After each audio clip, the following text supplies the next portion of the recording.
বন্ধুর মেয়ে বন্ধুর ছেলে একসাথে বিবাহ করাইছে, সারা জীবন বন্ধু ছিল, কিন্তু বিবাহ করানোর 1 বছর বা 2 বছরের মাথায় বন্ধুত্ব আর থাকতেছে না।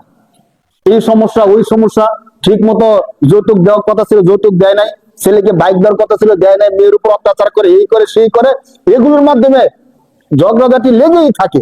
লেগে থাকবে না কেন? দেখেন, মেয়েটাকে যখন আপনি বিবাহ করতেছিলেন, আপনার বন্ধুদের আবদারে, এই আবদারে ওই আবদারে আপনি গায়ে হলুদ করছেন লক্ষ লক্ষ টাকা দিয়া, গান বাজনা করছেন লক্ষ লক্ষ টাকা দিয়ে। এই টাকাগুলো কি কারো না কারো থেকে খরচ হয়েছে না ভাই বলেন? আমাদের বাংলাদেশের মানুষের তো এত অডালা টাকা নাই যে শুধু শুধু টাকা ফেলে দিবে। তো যার থেকে টাকাটা খরচ হয়েছে তার মনে তো একটা কষ্ট আছে। তো এত সে চিন্তা করে, আমার মেয়েটাকে 10 লক্ষ টাকা খরচ করে বিয়ে করাইলাম, ছেলে মনে হয় সোনার সোহাগা করে এমন ভাবে রাখবে যে দুধে দেওয়া তুলসী পাতার মতো। আমার মেয়ের পায়ের মধ্যে মাটি লাগতে দিবে না, শুধু খাটের মধ্যে বসায় বসায় খাওয়াবে, কারণ 10 লক্ষ টাকা খরচ করে আমি দিয়ে দিছি। ছেলেরা তো এমন করে না। নেওয়ার পরে ছেলেরা মনে করে ঘরের মধ্যে মেয়ে আনছি বউ আনছি মানে এখন কাজ কারবার করবে, পরিবারকে পরিচালনা করবে, এই সব কিছু করবে। তো এগুলো করতে কি কষ্ট হয়?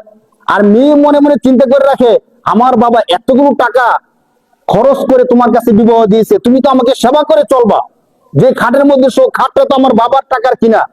যে ফ্ল্যাটটার মধ্যে থাকতেছে ওই ফ্ল্যাটটা আমার বাবাই কিনে দিছে। কিন্তু যখন সে এইভাবে পায় না, তখনই দ্বন্দ্বটা লাগিয়ে যায়। কারণ মেয়ে তো জানে যে বাবা নিজের টাকা ছিল না, সে লোন করে টাকাই না অনুষ্ঠানগুলো করছে। বাবা লোন করে টাকাই না তোমার হাতে আমাকে তুলে দিছে, আর তুমি আমার সাথে খারাপ ব্যবহার করো, তখন থেকে মানে শুরু হয়ে যায়। কিন্তু দেখেন, যদি হাদিসটা মানতো, যে হাদিসের মধ্যে রাসূলুল্লাহ বলছেন যে বিবাহের মধ্যে খরচ কম ওই বিবাহের মধ্যে বরকত বেশি, তখন দুনো পক্ষেরই খরচ কম হইতো।